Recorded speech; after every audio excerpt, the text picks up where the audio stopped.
All right, Adam, I think that you will be happy to notice that the correct lineup lock time was on the graphic this time. I love it.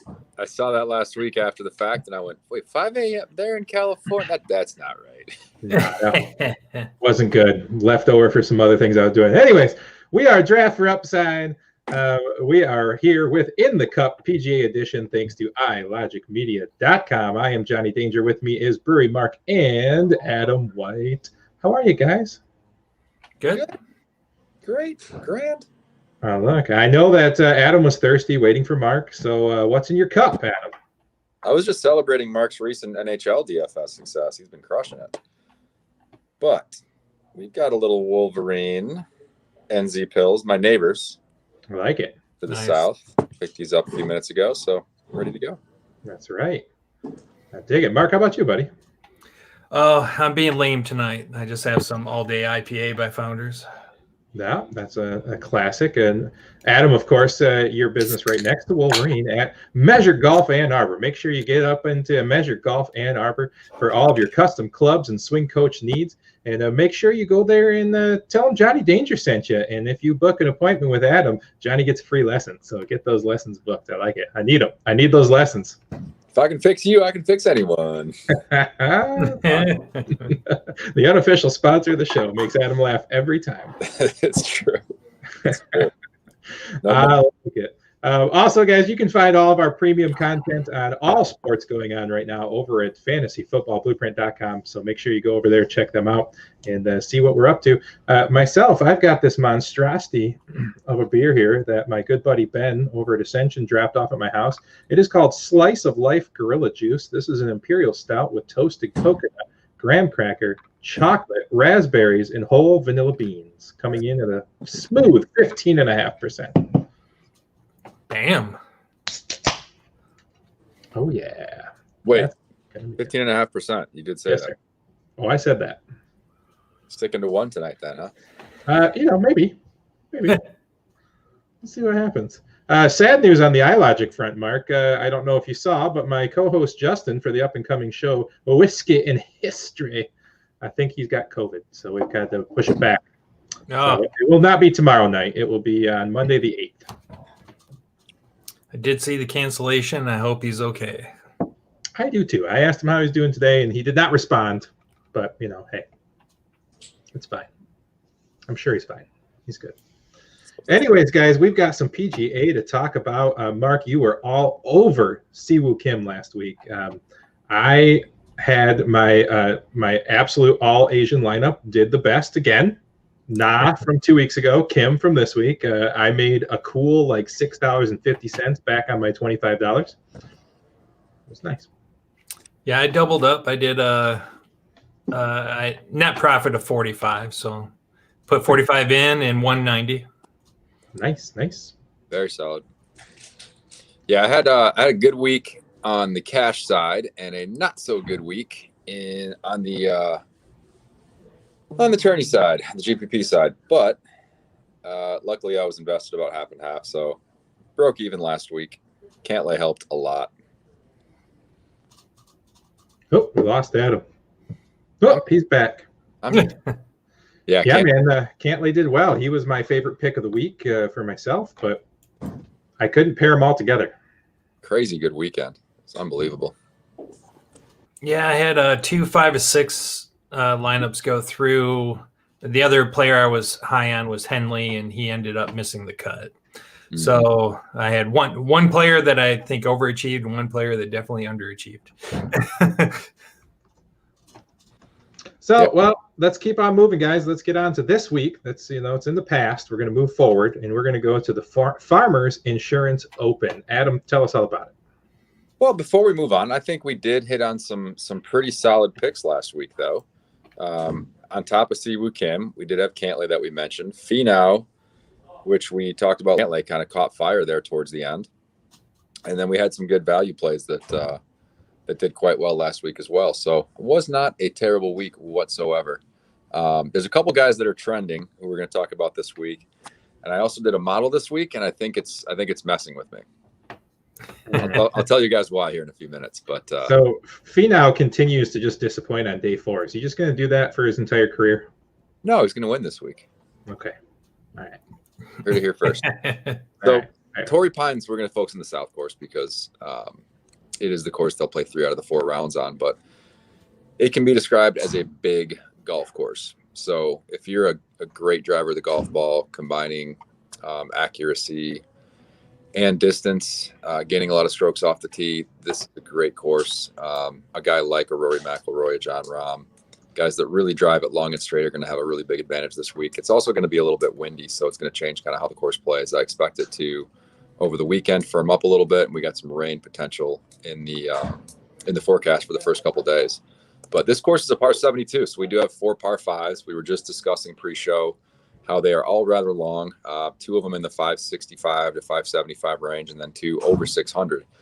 So it's 78, just under 7,800 yards in total. So depending on pin positions, probably on Sunday it'll play over 7,800 yards, which is extremely long.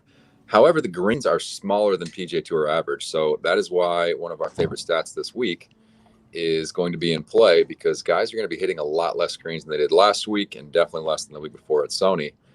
So strokes gained ARG is going to be in play heavily this week.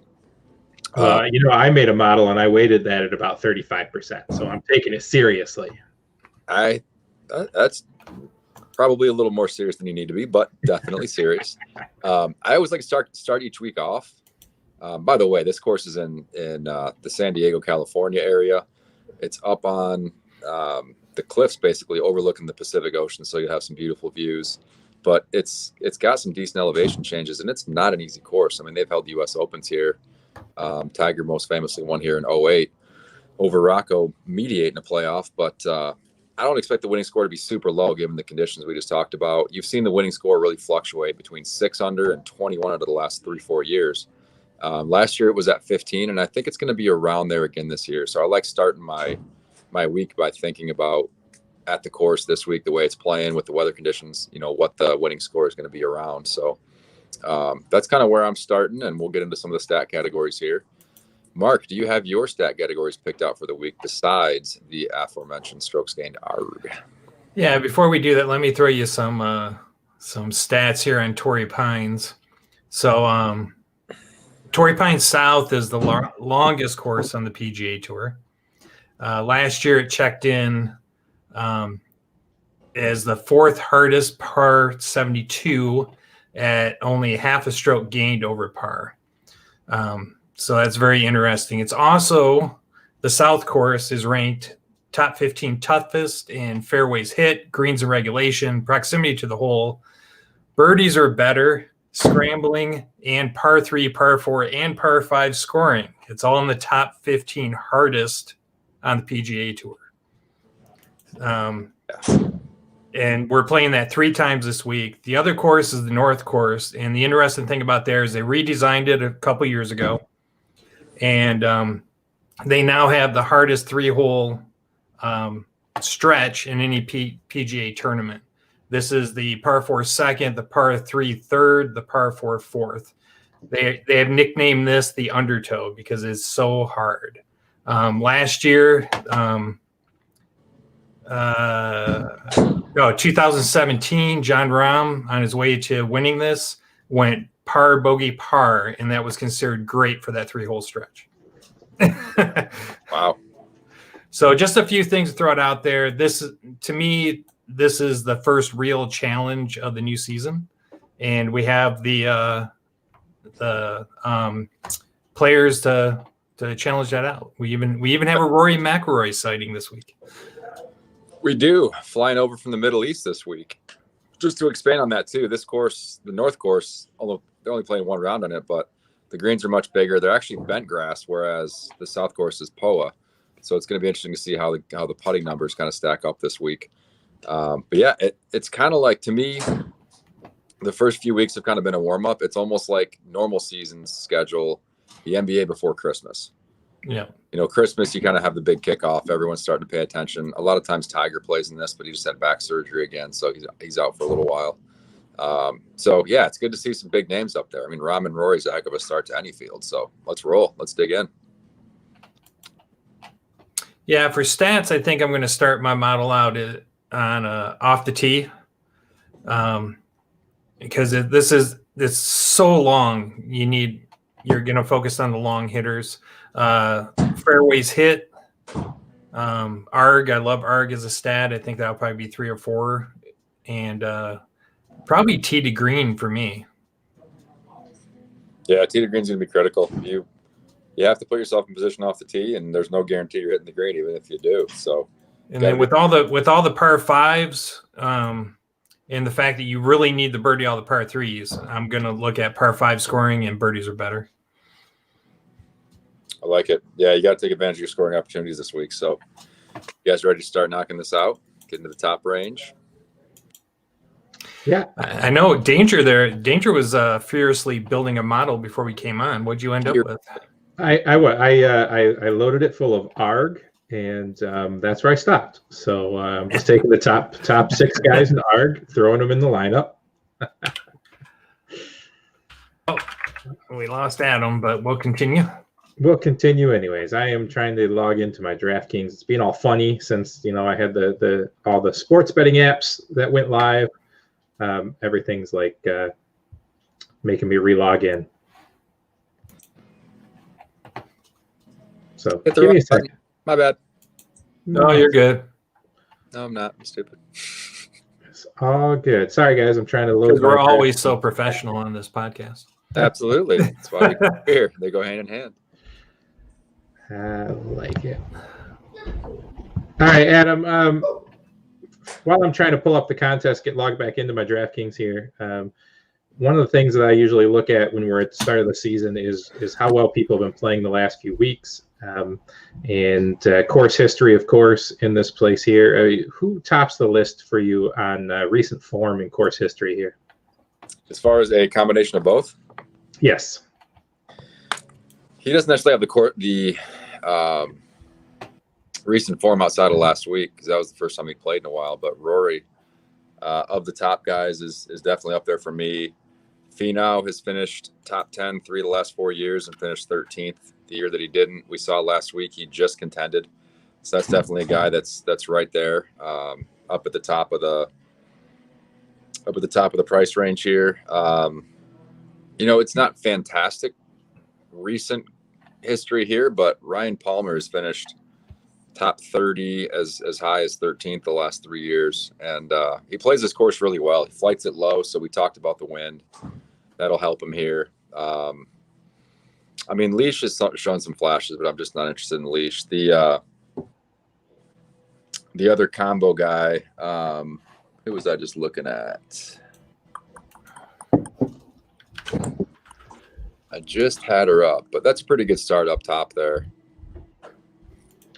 All right. Now that I've got everything, I was just saying that with all the sports gambling apps fired up in the state of Michigan as of Friday, DraftKings and FanDuel had booted me out, and I had to relog in. So it's like a blessing and a curse. It's such a pain in the butt.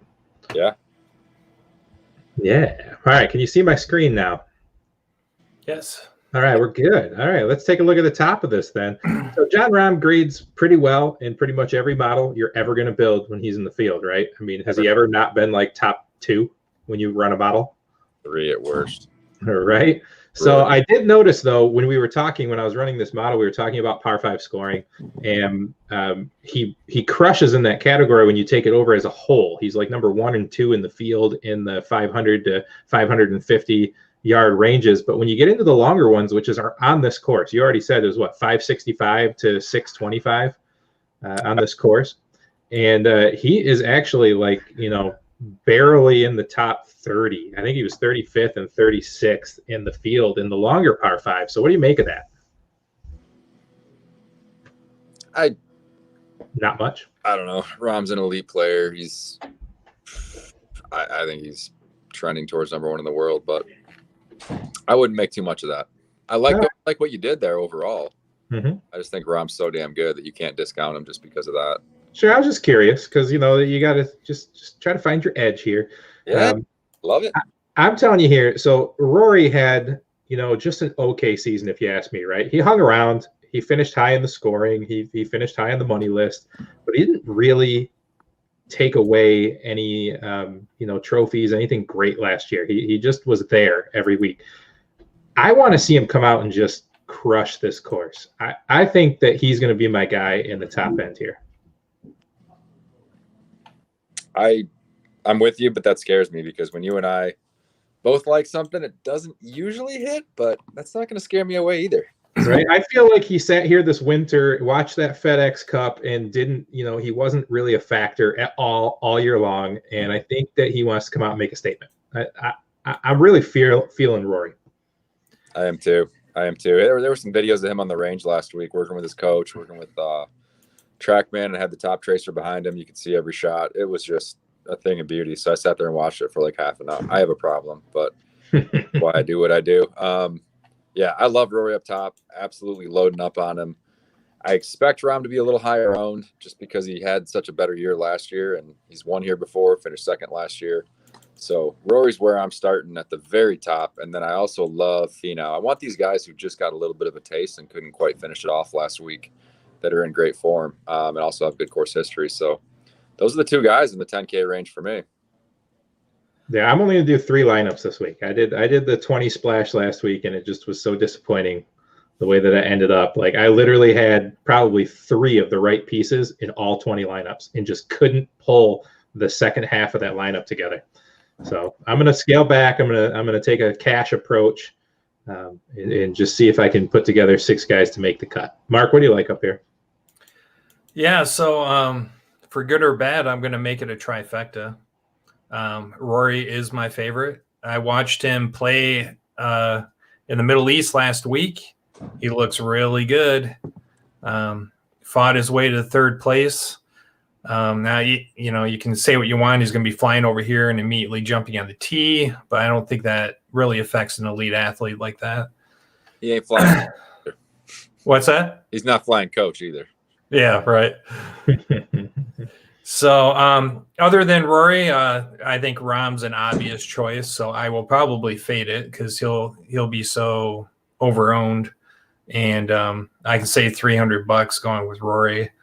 Not a Finau fan, not a Xander fan. I can see myself playing a little bit of Patrick Reed, but not a lot.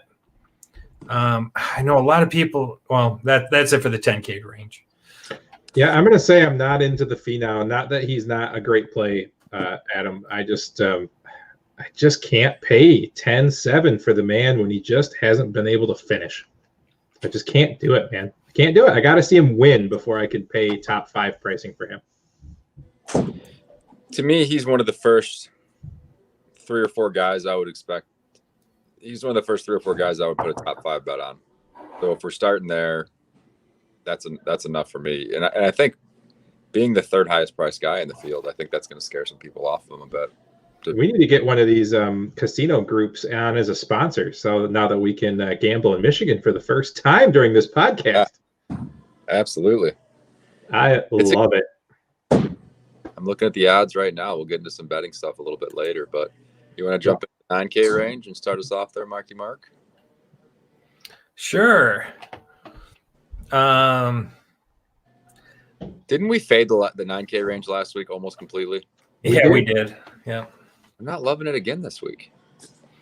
No, I'm not either. I love Sanjay M, and he's hot right now, but I think this course might be a little too much for him.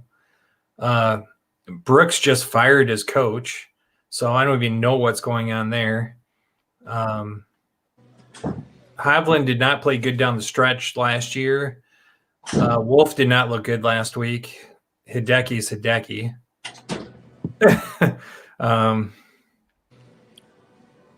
Yeah, I can see maybe. I feel like I'm fading this whole 9K range.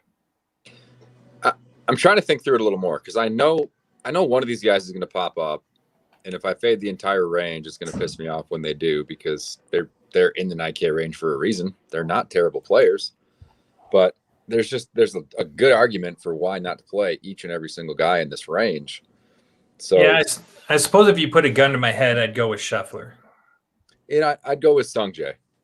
Scheffler missed the cut by a wide margin here last year in his one appearance. And at least Sungjae's got 2 appearances here where he's made the cut and he's trended better each time. So he is really playing good right now. He is, and he's an every other week kind of guy. I was off him a couple weeks ago because he hadn't played well the week before at Sony, and then he played really, really well the following week. So, and Danger was all over him that week. Yeah, let's flop lag. It was Sanjay. That's about it. I'm going to completely go a different direction, my friends, and this is Matt Wolf's week. He disappointed last week. People are going to be off him. He's going to be low owned in this range. In this field in the last 50 rounds, number 1, shot gained approach. Number 4, shot gains ball striking. Number 19, shot gains off the tee. Number 24 overall in balls in par 5 scoring, but excels in the longer range here. This is my dude, man, Matt Wolf. Matt Wolf's my dude. He's my first one in on my top 5 bet over at DraftKings Sportsbook. He's a big hitter. He is. I'm going Matt Wolf, my friends. I'm starting off with Matt Wolf and Rory, and I'm going to be happy. It's bold. I like it. The course fits him well, and he's the kind of guy that he can flip it from one week to the next. So I don't hate you for it. All right. Other than that, I'm not really interested in this range. Yeah, Brooks, I'm not really interested in. Sungjae, I like him, and I do like that he is like the 10th guy on the list now, 8th guy on the list now. I like him when he's not one of the top 5 guys a lot more. So he might sneak into a few, but most of my shares are going to be at Wolf here. So let's move on. 8,000 range. I'll go ahead and start this one off for me. I love Ryan Palmer, man. I love Cam Smith. Cam Smith's my weakness, right? You know this. I love him. I'm not going to stop now. I think as long as he stays in that mid to low 8K range, I think he's still viable. I like Palmer. I don't know about Billy Ho. I think Cam Smith and Palmer are my guys here. Go ahead, Adam. Yeah, I mean, with Cam Smith, I guess you just like guys that look like they came back from a 2-week retreat of no showering and no shaving. So yeah, man. He looks like the kind of guy I want to invite to my mancation. That's what I'm saying. He's got the COVID flow going. You can't hate him for it. It's all good. Right. All right, so here's the reason why I told you guys. I think my model is messing with me because I made a model this week. I usually don't build one because I think I got enough to go on most weeks. But this is the first guy my model spit out where I was like, wait a minute. It's Bubba Watson. He really hasn't played much lately, but he's got good course history here. Course suits him really well. He popped up number 4 in my model, which we talked about what the stat categories were that I pumped in there. I think I'm going to trust it. He's at 8,800. I can't think of a great reason why to fade him. So I'm just going to go with it. Another guy that makes me a little uneasy is Ryan Palmer, but he's been playing very well. I like him now that he's no longer, like we talked about it a couple weeks ago. Yeah, when you talked me off of him, you jerk. No. The last time we talked about Ryan Palmer, we talked you off of him at Sony, and he was a good fade because he was like in the 9,000 range. That was a good fade. Anyway. I like Ryan Palmer again, much tougher golf course. I think he has a better chance to win at courses where it's not 20, 25 under par. So I like him quite a bit there at the top of the 8K range. And then how do you fade Adam Scott? This course calls for ball strikers, and he's exactly that. I'm trying to keep it more concise this week too, with the number of players in my pool. So outside of that, I'm going with big Will Zalatoris. He has not played here before, but came out of the gates gunning last fall as a Korn Ferry Tour graduate, and he's fit for this course. He actually came up. He was top 10 in my model towards the tail end at number 9, and I'm not going to fight it. Trust the model. I will tell you, Bubba Watson is number 11 in my model. Telling you, it's a big course. He's a big hitter, the Bubba. Yeah. Mark, what do you got here? What about our boy Louis? You got some love for Louis? I mean, he's a cup maker. I don't know. For me, My favorite is Siwoo Kim. I really like him. He's playing good. If you look at his stats, he's a little short off the tee, but he's in the top 10 in all the other stats that we discussed at the beginning. He's number 3 in ARG, where you look at Bubba, and Bubba is 98th in ARG. So, yeah, I think I can see myself playing some Siwoo Kim. I kind of, and even though I was joking about Bubba and his ARG, I do like Bubba in this situation. I think he's going to be an ownership play for me. I think he can do well in this course, but I will use him as a leverage play. Cam Smith's okay. Adam Scott doesn't really pop for me, and I do like Zalatoris. I'm with Adam there. Yeah, the other thing with Bubba was he's actually number 1 strokes gained total at this event in his last 12 rounds here. Adam Scott's also top 5 there. I mean, these are just guys that they play well, and the thing with both of them is they both putt like good here relative to the field. Not great. They're never going to be like top 10 in the field in putting, but those guys can strike it, and if they can putt just well, not even like fantastic, they'll be good plays. Yeah, digging into my model, I just adjusted it away from my ridiculous arc just for fun. But Rory grades out at like 24, but I still like him. Sorry, side note, I got distracted. All right, let's move on down here. So what about you, man? You like Louis. You usually like Louis. Is he just too expensive for a guy that you don't really think is going to win but will make the cut? I'm usually pretty good with my Louis calls, whether it's good or bad, and it's almost always good. Like, I love Louis, don't get me wrong, and he could definitely contend, but just it's the gut this week. I don't like to usually listen to my gut, especially after I've eaten so much Taco Bell and pizza. But yeah, I'm going with the gut and fading Louis this week. He's number 50 in my model, so I tend to agree. My model did not love him either. That was the other part. Yeah, didn't like him. All right, let's move along, shall we? All right, Mark, kick us off at the 7,900 range, starting with Cam Davis, Cam Champ. I could play an all Cam lineup this week.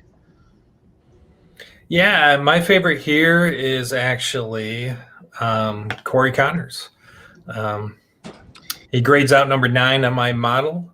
8th off the tee, 8th bogeys avoided, 7th tee to green, 24th birdies gained. So I really like him in this situation. And this is kind of that's too low. Oh yeah, no. And the other guy who I really considering here, even though you'll probably think I'm crazy, is Jordan Spieth. Yep. I know he's had a couple. He's been mediocre last couple of years, but he plays this course well. We haven't seen him yet this year, so I don't know. Kind of a gut play for me, I guess, as Adam would say. You are trusting your gut. You must have better digestion than me recently. I could not stomach that one.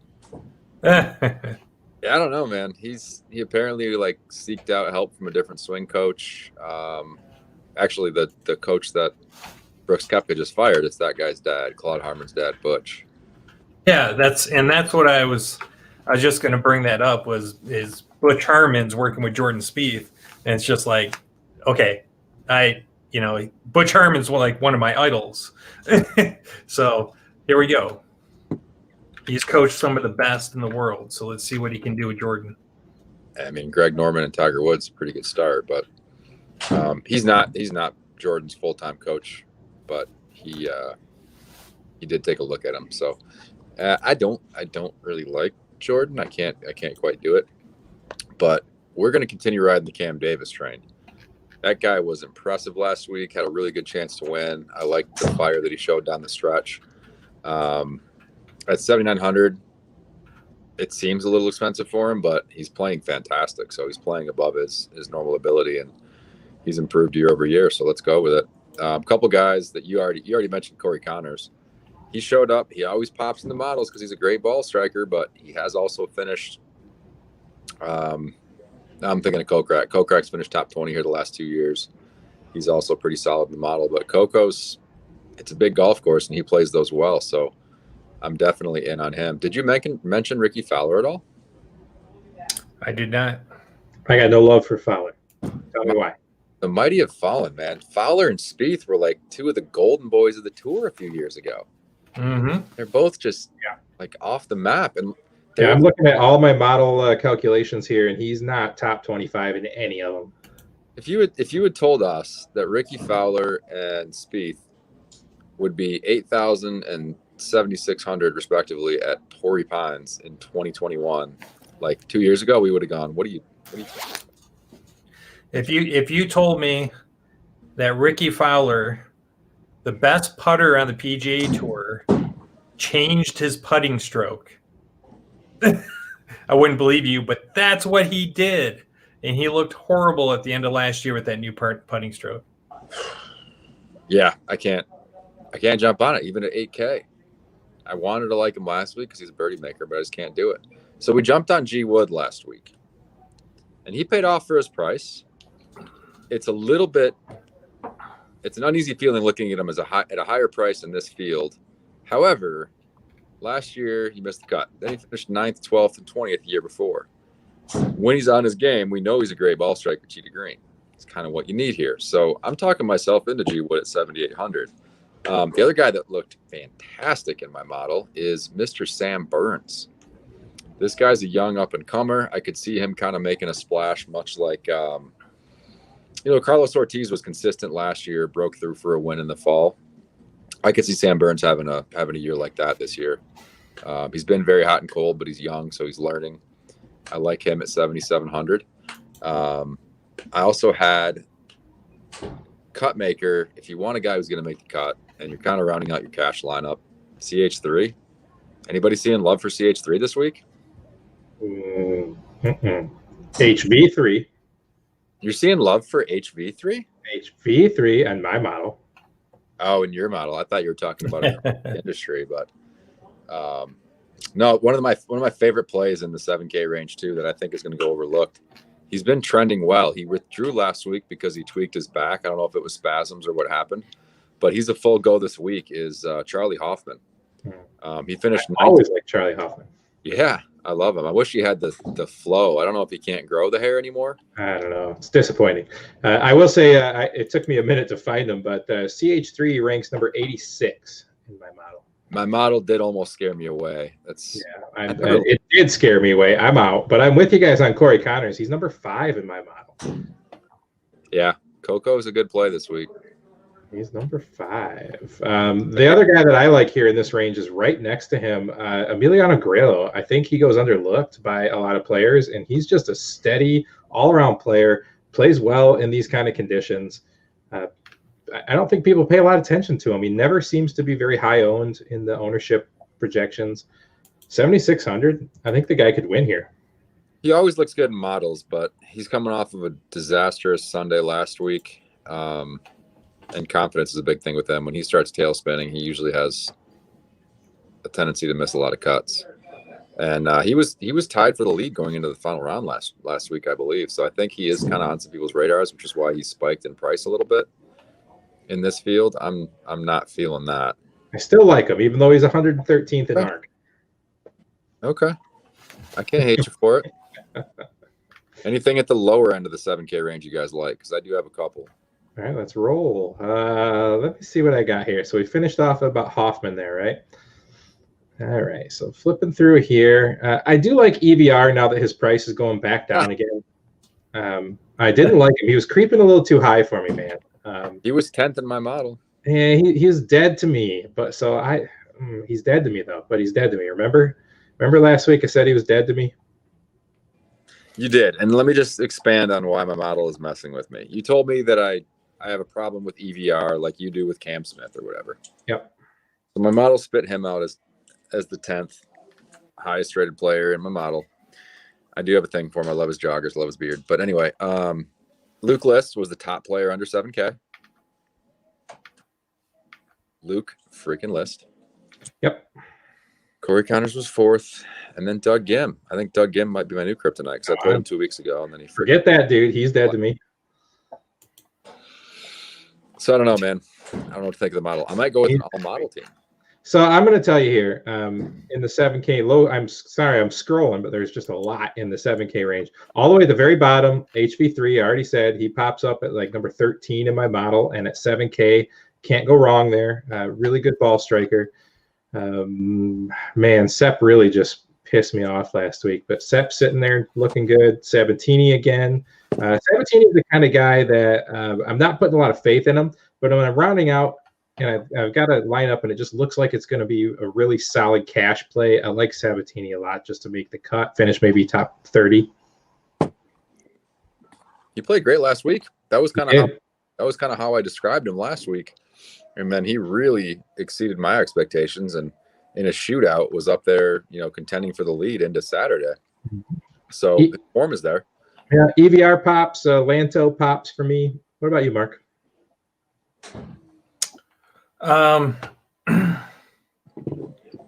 Yeah, not much pops here for me. I like Dahmen a little bit, and Lanto pops sound delicious, by the way, Danger. Right? Yeah. And I'm kind of looking at my model here. Honestly, if he would just change his name to Londo, I would put him in every lineup. Just saying. So I've heard a lot of people in the industry talk about James Hahn and John Hu. Any love for them, Adam? I mean, Hahn's been in my lineup for like 3 straight weeks, and that has been working for me. Just saying. But I always play a 100% Asian Tour lineup every week, so that's me. I laugh because you said James Hahn and John Hu. It's John. Huh? Who? Huh? But either way. Yeah. No, I do like Jimmy Hahn. We talked about Jimmy Hahn a couple weeks ago. I think Danger brought him up at the Sony or maybe the week after. Yeah, I talk about him every week. He's in my lineup every week. Yeah. I know what you're talking about. He's got the game for it. He was like top 30 in my model. I couldn't fault you for it. Like, he wasn't one of the guys I wrote down and wrote notes on, but I don't hate him. What about Doc Redmond bouncing back after a dismal performance last week? Oh man, I even said he was going to win. That didn't go well for me.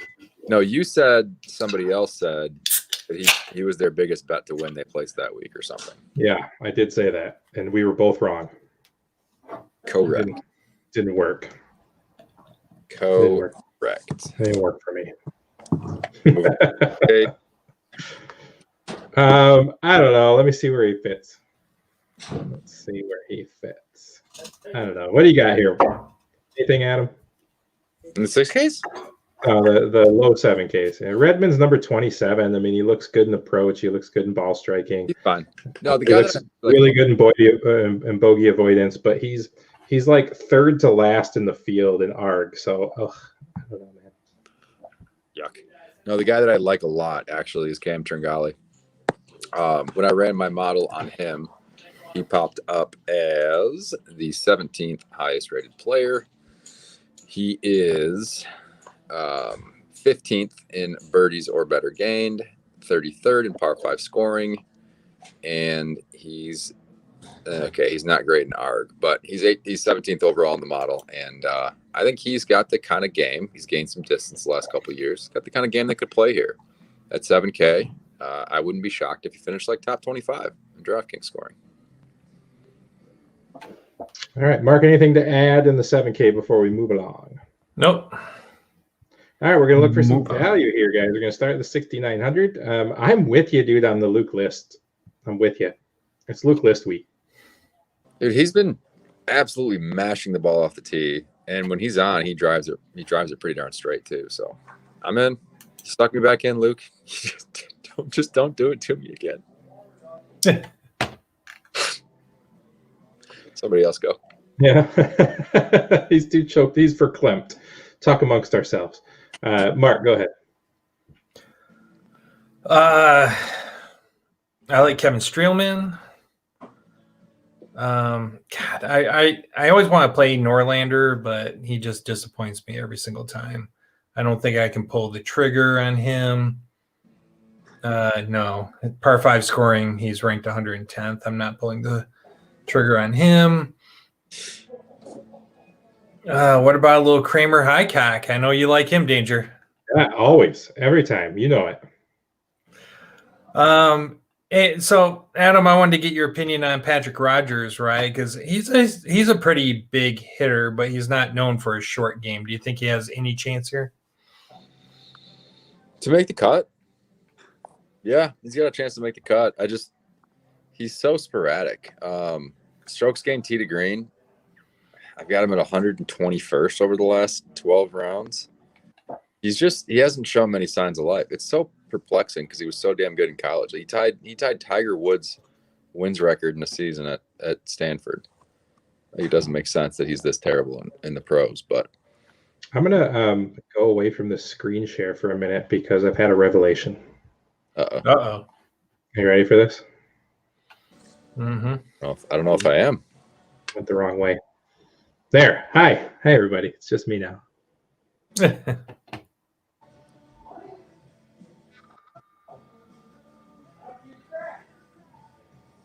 Cam, it's possible. I can play 6 guys named Cameron in one lineup. Boom! Tens of thousands of dollars do you have remaining? $6,500 remaining. But it's not even all that bad. Cam Smith, Cam Davis, Cam Champ, Cam Tringali. Cameron Young, it was already going to be my tipsy pick. He pops in the model for no apparent reason. And then Cam Piercy, because, man, he makes ball look good. I don't hate Cam Piercy this week. He could actually make the cut or something weird. Right? I'm going to play this lineup, right?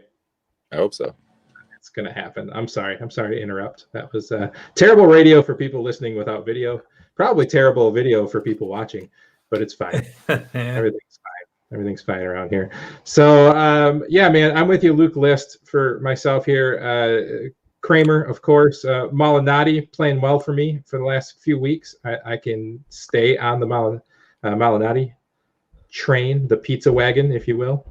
Mm-hmm. Looking back through here, this whole area wasn't hot for me. I really want to play Johnny Vegas just because I just like to say Johnny Vegas. I was going to say Johnny Vegas actually pops a little bit in my model. Play him. And I'm going to tell you, Naismith continues to pop in my model. Play him. Yep. Those are 2 guys I definitely like down here in the depths of the 6K range. In the depths. In my complete tipsy pick, and I'll just ruin it right now, which I already said. Cameron Young, all the way at the bottom. I don't even know if I can find him. Where is he? There he is, second to bottom on the list, right there. And I'm telling you, Cameron Young. Look at that. 2 top 10s, 5 for 8 cuts, 69 DK points scoring average.